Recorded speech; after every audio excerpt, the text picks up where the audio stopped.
Okay, I have brought Amanda into the woods to show her, Against my better judgment. against your better judgment, to show her this pond. This pond is really quite interesting. It's what the Hall used many years ago, and there's a little jetty there. You wouldn't want to get on that jetty because it's It looks a bit rotten. yeah. And Lisa's grandfather used to work here, and he used to do one of the jobs here. Now, I'm going to give you a couple of minutes to see if our viewers can work out what this pond was for. It was used primarily when it was frozen. Can I tell them? Can I tell them? No, I'll No, wait. shut your hole up for a minute. I know it's hard. I know it's very hard for you. It doesn't come naturally.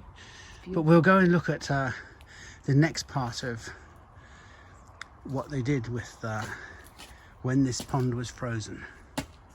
I think it stood in something. Oh. The Royal Horticultural Society have said we are in crisis. The industry is lacking youngsters coming through.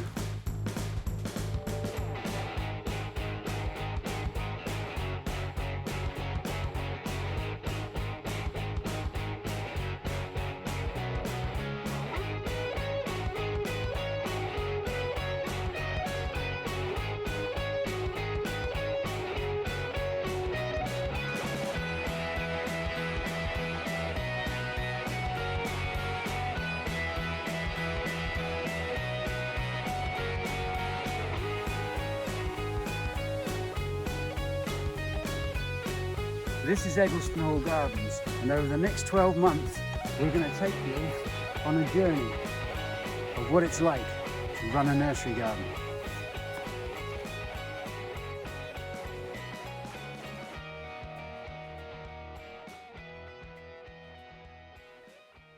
So, in order to explain fully, I need to tell you that what was taken from that pond was brought up here and taken through this gate by a horse and cart. Can I open the gate this time? No, there's an easier one. Oh. I tell you what, why don't you climb over it? I've got a metal leg. I can't climb over that. Could end in disaster.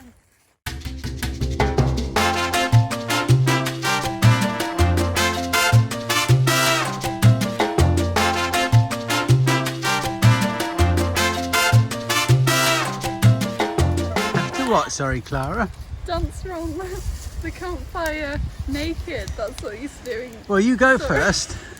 Okay.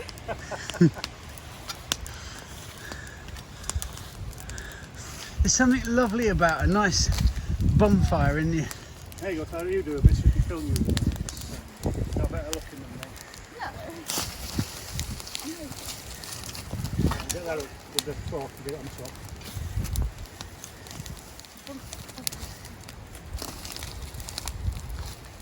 Well, 10 minutes ago you couldn't get anywhere near it. It's gone down quick, isn't it? Yeah, it has. Been there a long time, man. Yeah. We can start burning all the autumn stuff soon. Yep. Shift that log into the middle of the fire.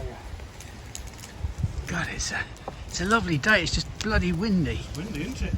We have had an unbelievably windy weekend. It's just starting to drop now, and the full face of the disaster is about to face us. There's plants lying everywhere. Nothing we could do about it. This here is a crab apple. This is a variety called Dartmouth. And I used to use this as a signature plant. If I designed a garden or an orchard for somebody, I always used to put a Dartmouth in it somewhere. Primarily because crab apples have a long flowering period and they're quite useful for pollinating other fruits. It's just a little thing I used to have. It was like a signature. And I've been back to 1 or 2 gardens, and they've been really, really good.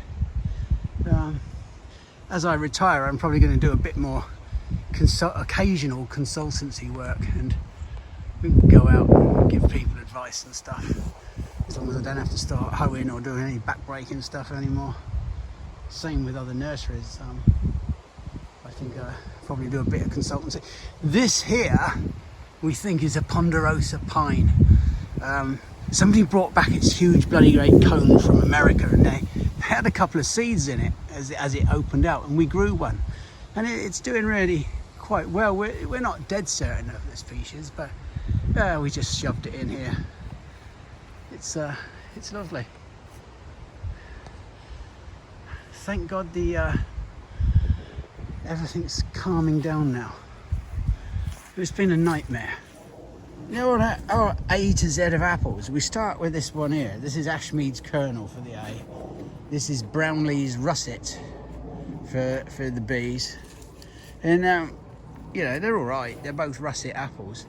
The Ashmead's kernel, wow, it tastes like crap if I was honest about it. But you hear these people go on about, oh, these old apples are so good. Anyway, what have we got? I can't remember what the seed. Coca-cola, I think. Yeah, coca-cola. I think it's one of the oldest apples there are. One of them. And then there's this one, Devonshire Quarrendon. That's another little hard bastard as well. Egremont russet.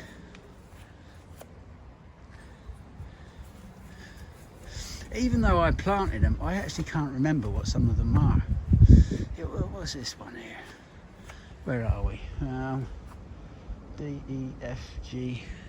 Oh, this is Howgate Wonder. It's a nice cooker. Look at the size of that one. Yeah, big bugger, isn't it? There's some other big buggers over there. Look at that. Hidden away. I think I've explained to you before that these trees here, these apple trees, these were 3 times this size when I came here. And I cut them right back down. And every year they bear fruit beautifully. I mean, it just looks looks like something out of one of those Elizabethan tapestry pictures that you get. Well, it does to me anyway. Gascoigne Scarlet hasn't had any fruit on this year. That's a pity, because that is a nice apple.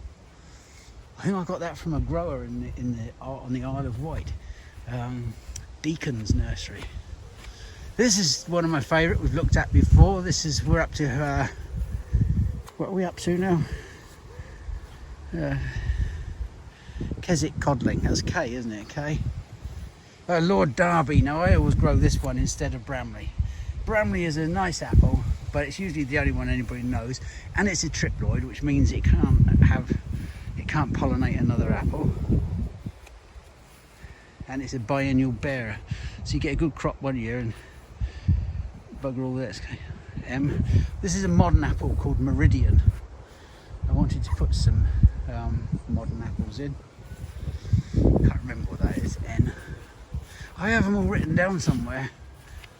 Oh. Peas good none such. I'm not sure if that's right actually, but Queen Cox. Nothing like Cox's Orange Pippin. Orange Pippin's much better. Reverend W. Wilkes. Plenty of fruit, but a bit scabby, but it's a very good cooker. Yes. T. Ugthorpe Pine. Wow, there's a weird. Now I've got one of those little rare apples. Oh, why do I do it? I don't know. The reason they're rare is because they're fucking horrible. Now this is the Victory apple. The winter banana. Now, there's a strange name for an apple, but that's what it is, winter banana. X is Christmas Permain.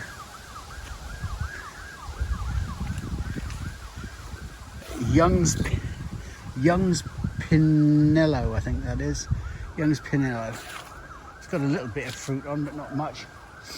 And this is a German russet, and it begins with Z, and I can't tell you what it is. And even if I had to label it, I wouldn't be able to pronounce the fucker, so there's no point, is there? So that's the A to Z of apples that we keep.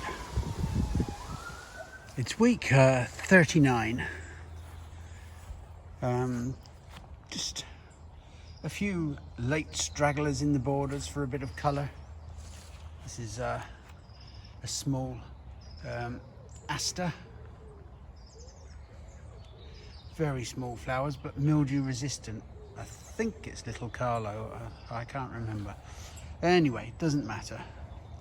A little bit of Rudbeckia, but the borders themselves, they're now looking tired.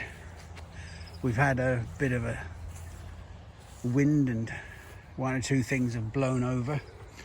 The sweet peas, which we have had bunch after bunch after bunch, are tired now. They are just, they've been so successful. And I was taught as a young boy that the very best sweet peas are from autumn sowings. So we're actually waiting for the new seed to arrive. I get really good seed from Roger Parsons' sweet peas. I've always found them excellent. But yeah, it's always sad this time of the year, but at the same time, when you're in this business, you kind of look forward to it, because it is a time of the year when you can have a rest. Well, the work changes. I wouldn't say a rest, because the work is just as hard, but it changes, and you start, there's a less urgency. If you miss a day's watering, you're not going to have thousands upon thousands of pounds worth of stock dying. It's just that certain things change. The workload changes. We become more intent on cleaning up stock and preparing it for the next year. One of the late flowering plants, which is a favourite of mine, are these nerines. They always come out around late September through October. You can see all the buds still to come. They never look great in pots, not when they're flowering, but they are a lovely, lovely plant, and especially nice for a bit of light. We've always found them best if you just plant them at the base of a wall. I've probably said that before, but it probably needs repeating. Yeah, it's just it's nice to sort of hole up for winter. You know, when you've had summer outside all the time, and it is just nice. You have Christmas coming, and I don't know what that's going to be like this year with all the coronavirus problems and not being able to go to each other's houses, and it ain't the end of the world. It's just a glitch, an inconvenience along the way.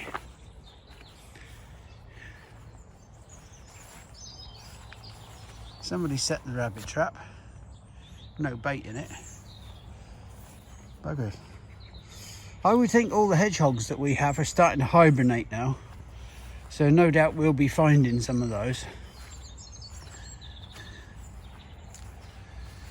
John on Monday created this enclosure for the bulbs, and he's made a really top-rate job of this.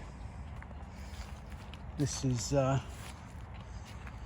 all our bulbs for the spring along here. Now this keeps out rabbits, hopefully squirrels, although those little bastards get everywhere, and we'll put some mice boxes inside them as well, because that's quite important. But yeah, it's a nice little enclosure. Usually we put our bulbs up where this hoop bed is, where Thomas does the nibs, but we've sort of not bothered really. We've just moved it somewhere else. The nibs are doing really well.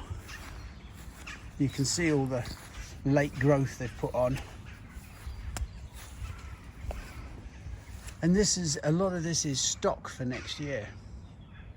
And while it doesn't look a lot at the moment, once it's potted up into larger pots, you have quite a lot of stock there.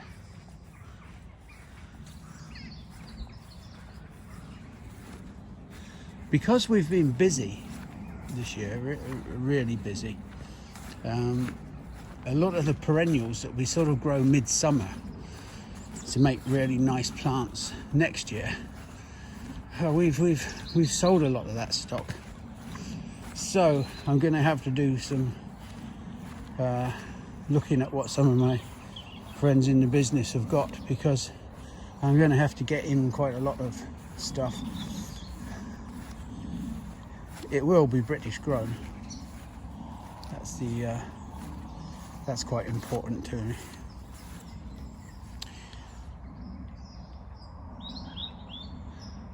I love perennials. I really like them.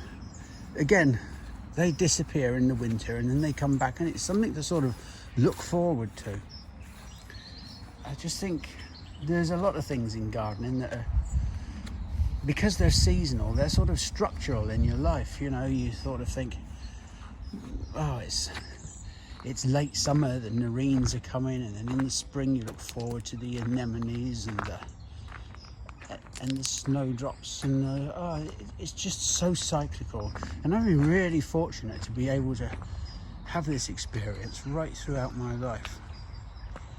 There is something very natural about the cycle of plant life or gardens. We've tried to contrive them and make them into outdoor rooms, but when it's left natural and all we do is add plants and sit back and watch the spectacle, there's something absolutely wonderful about it. I've spent 65 years thinking I'll get found out and have to work for a living. That's not to say it isn't hard work, it is, but it brings its own rewards. They may not always be financial, very often they're spiritual or emotional, but they're rewards nonetheless. So we need to see what's going on in the potting shed, which is probably not very much. Clara's, oh, she's awake. Yeah, that's amazing. I'm awake and I've got plenty of layers on. So, as you can see, we've got bulbs that we have not potted up yet. And I'm potting up these mascari. So, these square nines, we've got, and then we put 5 of these bulbs in each pot, like so. Just press them down a bit. And then we fill a little, I mean, you got to, I'll get another. I don't need them anymore. Well, so you got to put them in at least, I think, less than half foot deep. So that about twice the depth of the bulb is a So- general rule of thumb. and then just press it down a bit with compost so it's not too loose, because And there, as the water, you know, hits the soil, it will just go down a little bit, sort of. So you need to make sure you fill it right up with compost. it will consolidate. There you are, there's a big word for you. Yes. I don't use fancy words very often. I see you got the fire going to warm your ass. God, that's nice, isn't it? I could sit here all day looking at that. There's something hypnotic about fires.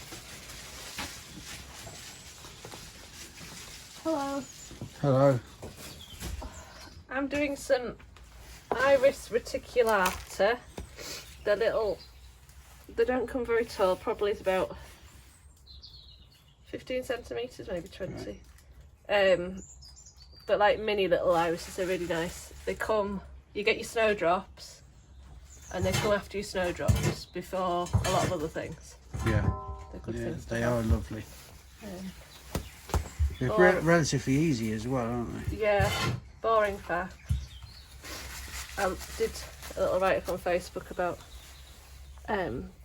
name meanings, and apparently reticulata means netted. Does it? Because the bulbs, you can you? It's a good Can I just camera, so you focus can that? probably see. I Can you just see they focus look a on bit that. netted? If you Yeah, I can actually. Yes. So this is a leader, which is I think I can't quite remember. Pale blue, and then I have pixie. There's whites. Whites. That's a dark purple with a splash of yellow and white. They're lovely little things. No doubt we'll see them in the spring. Hopefully, because they looked good last year, but there was no bugger here. It was usually lockdown. What's the rule of bulbs? Is it 3 times generally? Oh, 3 times the height. Well, some say 2, some say 3. I usually stick to about twice the height. Depends on trolley, I suppose. Yeah, Little fat ones. So if it's 3 times height, then you'll go right down to the bottom of the pot. but then of course sometimes it's you just have to judge the bulb. If they're a little bit deeper, it doesn't really matter. They will just they'll grow up through. I always think you never have too many bulbs in your garden. Do you?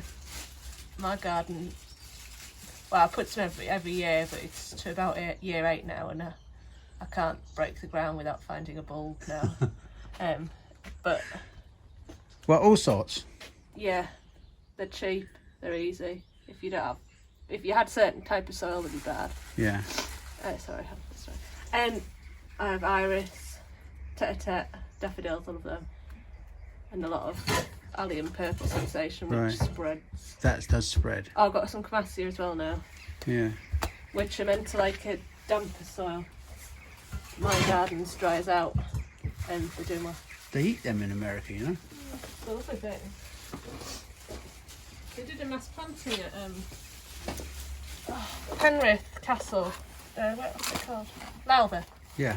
They did a massive planting. They broke some record. Right. I thought being a vegetarian, you'd have maybe had camassias. No, not tried them yet. Too pretty to waste. That's very true. We planted some of this. We do 4 or 5 different kind of alpali. Are these evergreen? I was trying to remember this. These ones die back. These ones die back. They're more like the herbaceous border ones. Just dwarf herbaceous seedlings. Yeah. This is one we've done for a few years now. It's called Sedum cocacola. Its middle name's Horticulture. Coca-Cola, which must be where the Coca-Cola comes from. And the leaves have this kind of glaucous look to them, and it gets covered in flower. This is, how do we say, we planted this just in a pretty pot. We did quite a few of these, and they're really effective. If you didn't have a lot of ground or wanted some nice things in pots, they work really well. It's raining. But for some reason they haven't flown out this year. As any of the sedums, they're brilliant for bees. Good little jobbies. We passed this and thought we had to mention it. It's Astor, although they've renamed it, we can't remember the name, it's something beginning with S. I think it's Symphyotrichum or Yeah, something it's something like absolutely but not. ridiculous. Buzzer. It's covered in flowers for ages. This was bred as a supposed mildew resistant form. We've had mildew in pots with it, but this one in the ground doesn't have any, and that does next door to it. I'm not looking at the thing next door, Liz. There's I'm not looking. There's a crappy phlox I'm there. not looking at the mildewy phlox. A crappy white phlox, which We're meant to be all like clean cut here. We're not. Like, can I always rely on you for a bit of brutal honesty? so I'd imagine that's Popping quite the good eye show. in the bubble. If this one doesn't, and that one does. It flowers for ages. All asters are good for bees and butterflies, and it's just a nice splash of Wow. colour. Proper nice late colour, isn't it, as well? It's a little flowered form, not like we were talking about monk, which is a bigger flowered earlier form. These are little flowers, and just tons of them. The viburnums. that we have in pots are starting to turn colour. Yet the hydrangeas, the paniculatas, there's one or two of them that are still in flower. Look at this. They are such a good value plant. Even the potentillas are fiddling on there. You know, they've still got flower on, a little bit of colour.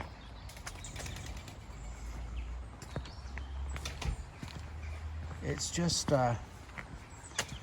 lovely to see.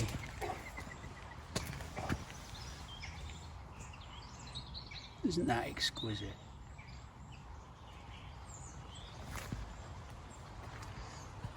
This is a miscanthus. It's about 4 or 5 foot tall. It's a really nice variety, and it's called Morning Light. It's a really nice wispy variegate.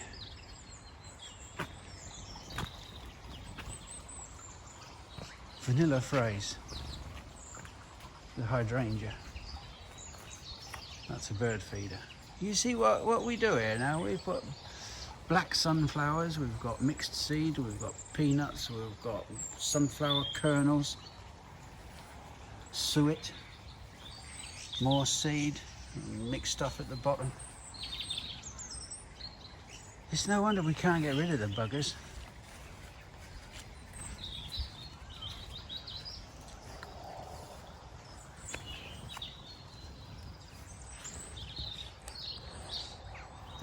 It is a very symbiotic. You think of all the good they do, and the amount of time that customers spend just watching these things. I'm fascinated by the effect they have on people. They're just little birds. It's amazing.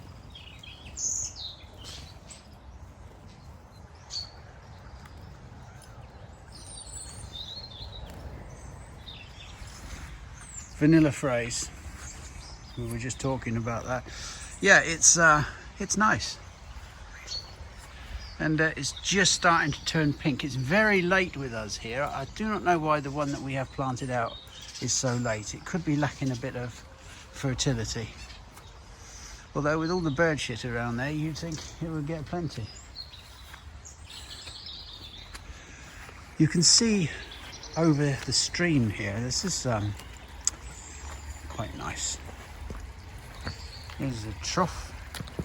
The plant at the back is Hydrangea. It's like a waxy sort of bellflower. It's a Japanese plant, and it's lovely. And again, it comes out at a really nice time of the year. The maple there, just starting to turn, is Omuriyama. It's one of the sort of weeping maple, well, the only weeping maple really, unless you count the dissectums grown. You know, sometimes they're top worked onto a tall stem, so that gives the weeping effect. But that one's quite a natural weeper. It's quite a nice maple. Here, I said we hadn't got any in the gardens, but this is Crocosmia honey angels. Again, it's later than all the other Crocosmias, but it's a nice yellow. It's very, very easy.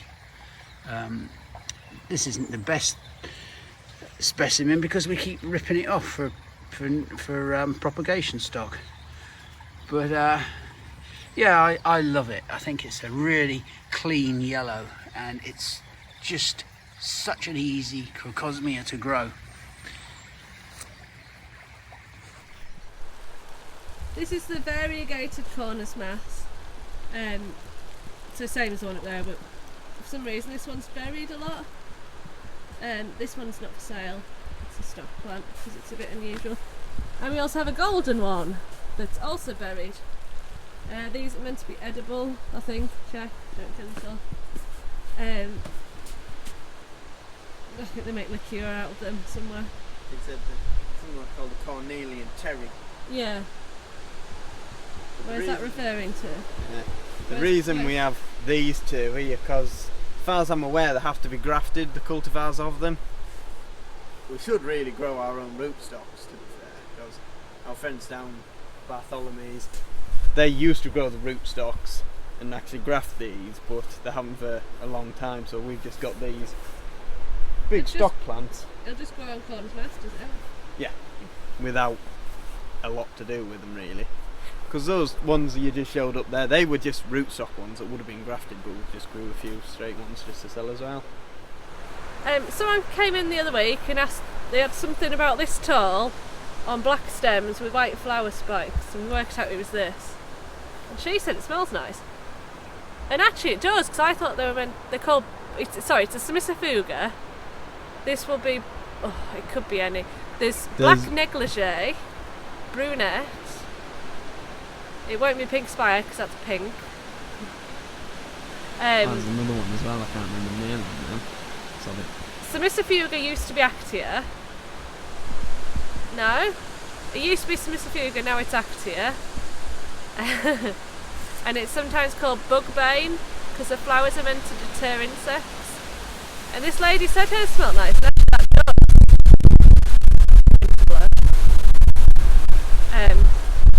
She was saying I've always heard of it as a shade thing, but we've always had it planted in the open border. And she said she had hers in really deep, dry shade actually.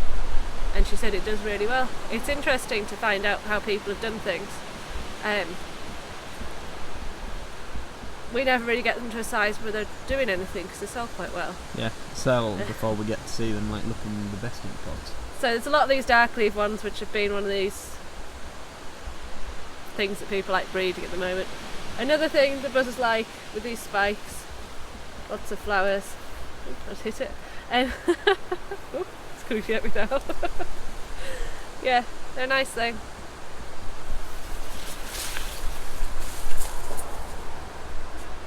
That's the Sanguisorba canadensis if anyone gives a shit. This is Hydrangea Asparavelosa. It is very much admired.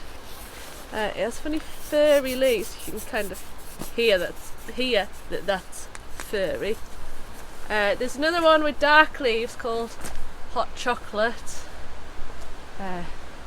Same but dark leaves basically. That one's got PBR on, I think. This one needs a bit of a hack back, I think. It's gone a bit like struggly. But it's a really beautiful flower and it's an unusual colour. It almost doesn't look real. Today I'm sitting in this most gorgeous area of the garden, the old graveyard of the ruined church. It's incredibly beautiful. I know Malcolm will have shown you around here many times, but today we were just going to perhaps introduce you to a few of the people who remain here, people who knew these villages over 300 years ago, who knew the copper beech tree at the top of the garden and who'll have walked along here. It's a really, really, really peaceful place, and a lot of the visitors who come here like to pause and read the gravestones and perhaps imagine what the lives were like for the people who remain here. There's one particular family I always pause and look at, and it's the family of a little girl who died when she was very, very young, and I often stop and just say hello to her and think about her. So I've written a few words which I'm going to share with you if you'll bear with me. Mary is 3. The wonders of the world lie all around her like a counterpane. She knew these gardens long before our footsteps traced their leafy lanes. As the sunlight warmed the granite stones under watchful eyes by us unseen, perhaps she ran across these lawns and played among the dappled shades of green.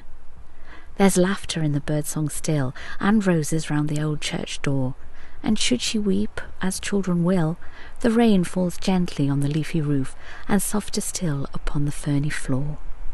Mary is 3, and will always be 3. When the wind lifts the leaves from the katsura tree, and the air fills with candy floss, could it be she?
Right, because over the next year or two we are going to be concentrating more on Sunnyside, and there's a transference of some of the stock here, the prime stock, and the more interesting things. If you could have a look there please, Clara. I'm just sowing some very rare erythroniums. These are little dog's tooth violet, very small That's ones. Snowflake.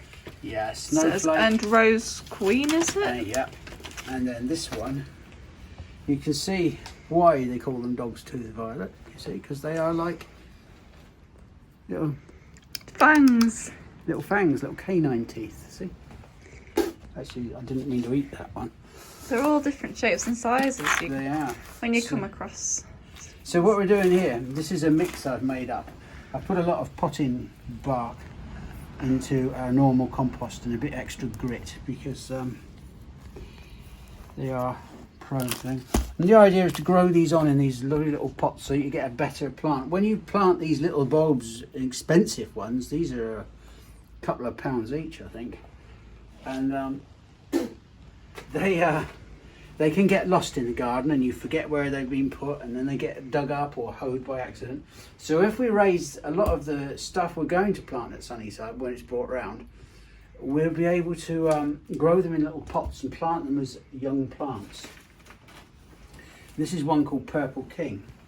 Now here is what I'm going to be doing in a few minutes. And this is what I showed you last week. This is a wood anemone called Nemorosa Robinsoniana. There's actually 30 here, and can you see these little bits of rhizomous sort of root?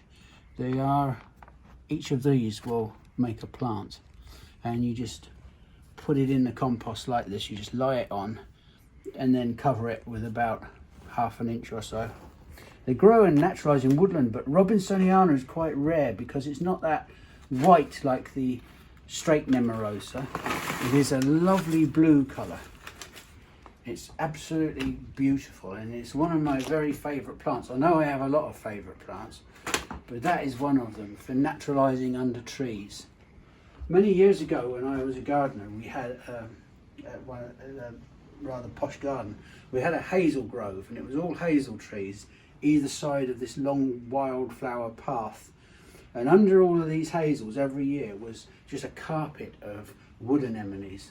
It was absolutely beautiful, and up through the hazel trees there used to be climbing rows called Tiftsgate, and it would go right through and look fantastic. And then you got lots of nuts in the autumn, which was left for the squirrels and the blackbirds and the thrushes. So we're going to create that again in a smaller way at Sunnyside. But yeah, it was very nice. Thank you, Clara. And about a month ago, maybe longer, time's a bit strange at the moment, me and Helen did the bearded iris, and we tried to break them down a bit because they're not meant. We have trouble getting them to flower. We buy fresh ones sometimes off a good supplier and they flower well, but the ones we overwinter and take over a bit longer are sometimes a bit shy to flower, and we wonder if it's because they're a bit overcrowded, because we read that could be an issue. So we split these, we tried to put good chunks back in, but we split them down and still have some lovely weeds on, but also you can see all that lovely new growth on them. You could just see when you were doing them that they were trying to do that and trying not to knock them nice new bits off. So we'll come back and say these next winter if he's still next summer if he's still doing it. The videos, I mean. He won't be. He will be. Sorry, not What? that branch. Oh, chop the buggers off because it's going to bust the greenhouse.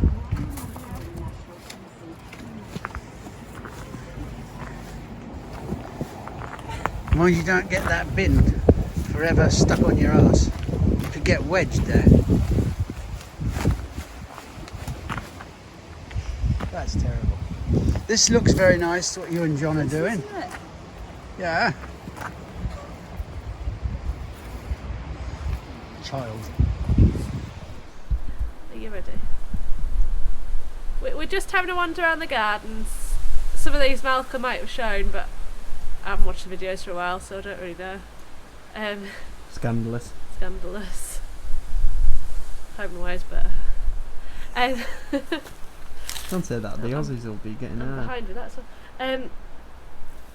This is a miscanthus. We can't remember which one it is, but we're going to try and find out and add it on. I think one was the rather strangely named male partus, or silver feather. They've just started to send up the heads, and these open it even more to these purpley shades, then go to fade to brown and hold well. I don't know why that's done that now, but that's an idea of what you'll get. I want to cut these and put them in my house. They look quite pretty. Some of them are starting to age now, aren't they? So we've got this one. These have been in a good while now. 6 or 7 years probably, and they were just planted as 3 clumps. There's another miscanthus here. Oh, that's gone. Never realised that had been cut down. You know, There's a big witch hazel here. Yeah, it was mainly the rootstock that had grown. So what's this? That's the rootstock. Oh. But the original plant was half rootstock, half the cultivar, so it got axed, and well, the root has been planted to replace it. It's just not quite showing its best colour. Have we seen the helianthus The recently? people might have, but we haven't found it. It's a brilliant thing. It's self-supporting. The bees and butterflies love it. It's a bit cold today, so much to get out, and it goes on till the frost beats it, basically. It's certainly not as big as normal. I'm guessing the dry snap kind of, Yeah, because it's some things normally aren't. like Liz is taller than it, and Liz is a short ass. It's normally Yeah, it's usually like. it's normally 6-8 foot. This is just Whereas another here one. it's like 5. A different one. Again, we can probably work it out because we know where we'd have got it from. It'd probably be on the database. Just a slightly different one, but they're really. Grasses are quite fashionable now. There's a few gardens that do a lot now. Just grasses, and they can be quite effective. That's got like a stripe down the middle. That might help us identify. That's a little. Have we seen these? I can't remember anymore. Alliangus. Is it Quicksilver? Quicksilver. It's a plant we thought it was an olive tree. Yeah, we thought it was an It's olive not tree an for olive ages. tree. This lost all its leaves early on, last winter. I don't know why, because it wasn't a cold winter. Anyway, it's not dead.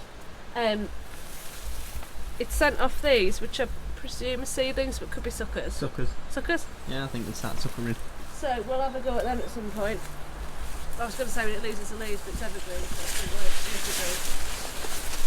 So it should be evergreen, but it lost its There's leaves. another little sucker there, That's why we were. and another little sucker there.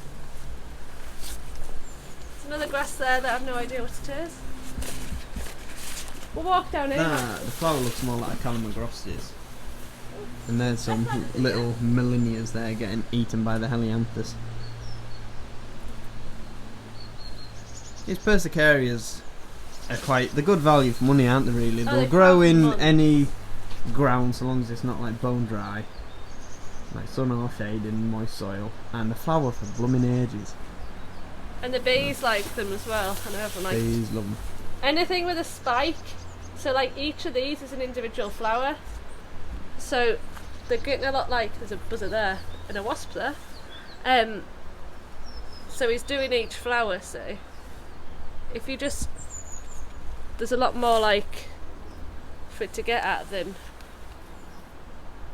Yeah. Doesn't think much of It's them. more of a all-you-can-eat buffet for the bees rather than just one solitary flower. Yeah.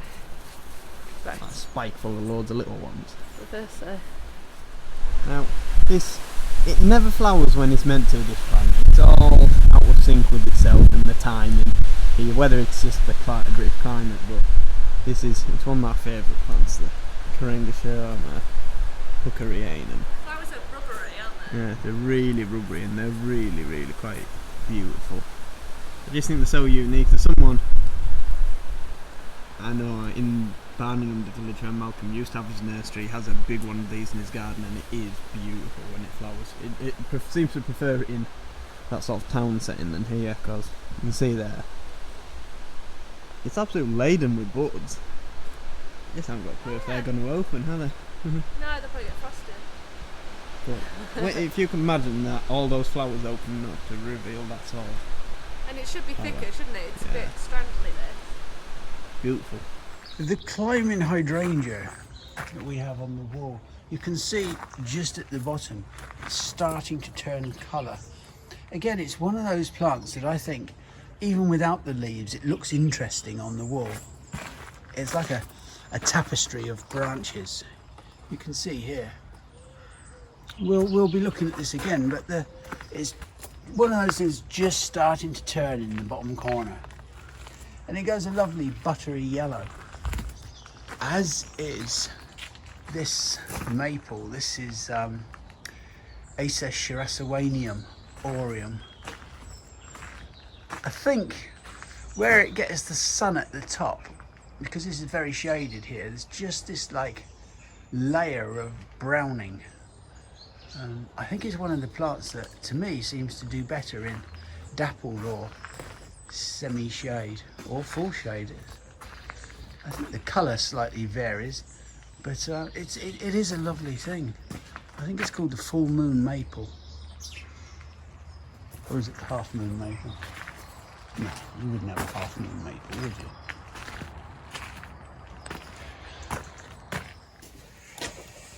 No. Well, that's handy.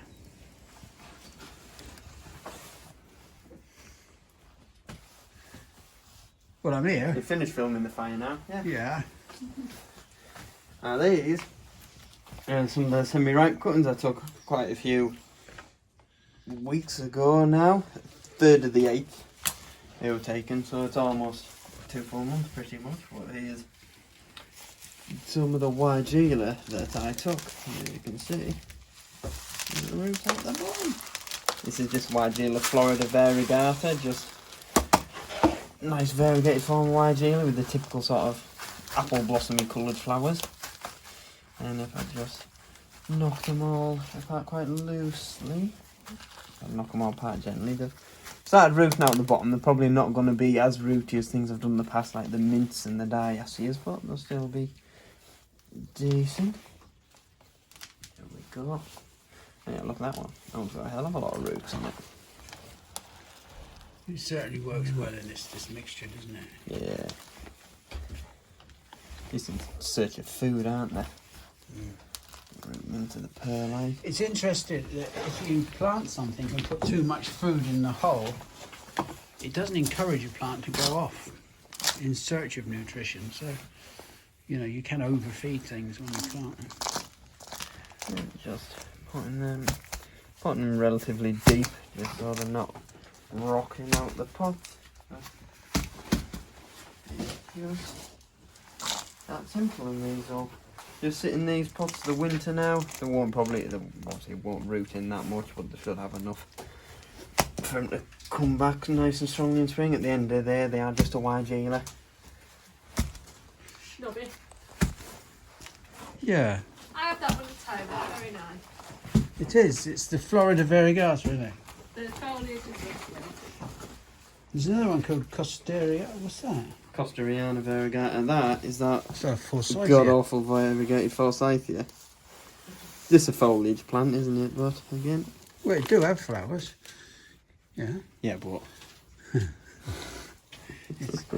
not a right home about, is it?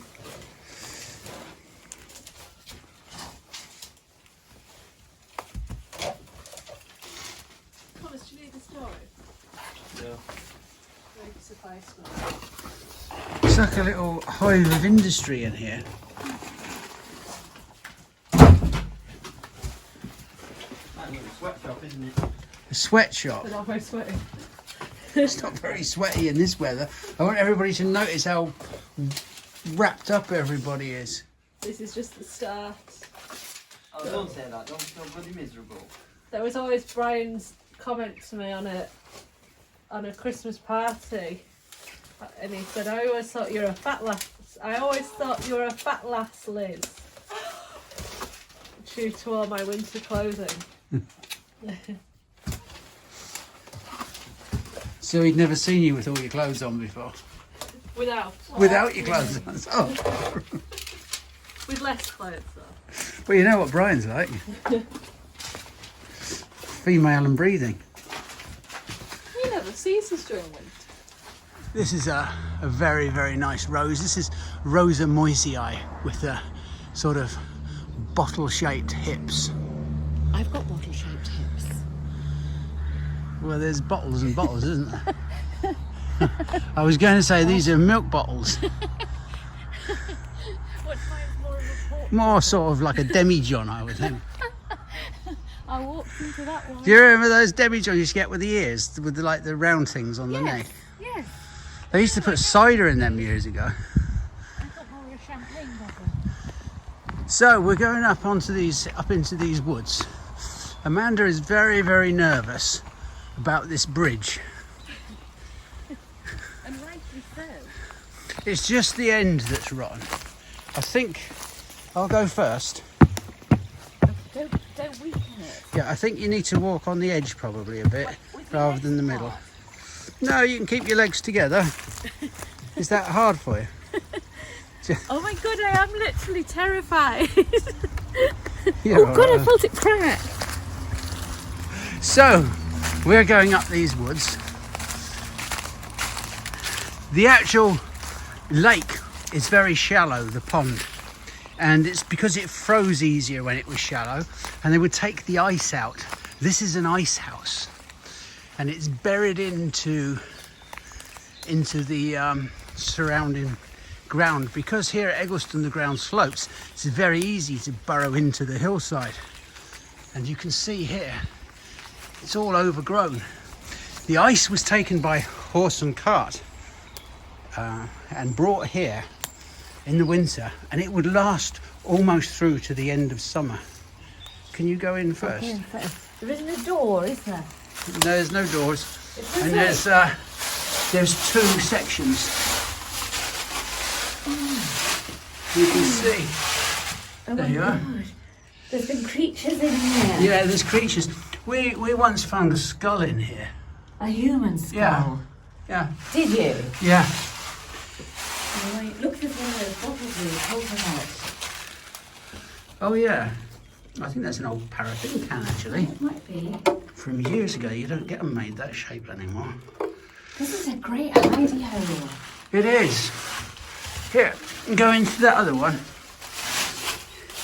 It's quite scary. Look, there's old tools and bottles. Yeah, there's them bottles there, yeah. Oh yeah. Look, it's got, there's how many dirt on there. That'll come out of the ice. It always amazes me that the ice was just out of the pond and they used to put it in their drinks and things. Oh God. If I was to commit a really serious crime and had to go into hiding, would you bring me food if I was out here? No, I'd let you starve. Oh, there's 5 years of friendship. Yeah. I bring. I'm not going to incriminate myself in your bad deeds. Yeah. What do you think of that then? Oh, but that is beautiful. A little part of history, isn't it? How they used to, before refrigerators, used to bring the ice up here and just pack it in there, and apparently it just lasted right throughout the summer. I suppose this has got bugger all to do with Eggleston Hall Gardens as such, but it is actually a part of the history. Before it was such a commercial garden or nursery, and when it was more of a private nursery.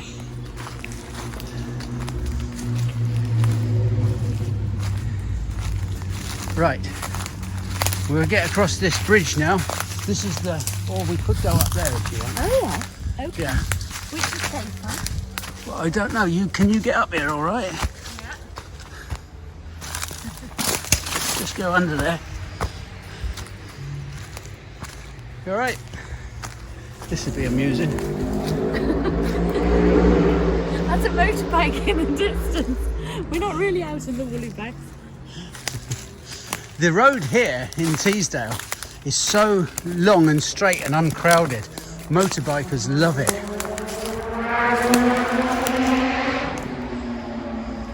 It sort of breaks the afternoon calm a bit.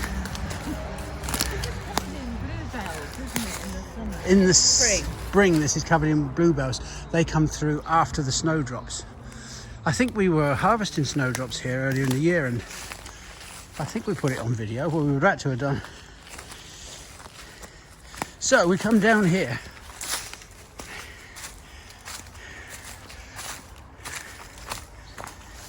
And this is the outside wall of the gardens. It's not open to the public, this area, because it's private. It's You've been trespassing? no, we haven't. But it is a lovely part of the garden all around here. Now we can go through here. And there you go. Oh, it's been like the best school trip ever. It's like a secret garden. Shh, don't tell anyone. You didn't see us, right? That sounds terrible. Only to your fetid imagination.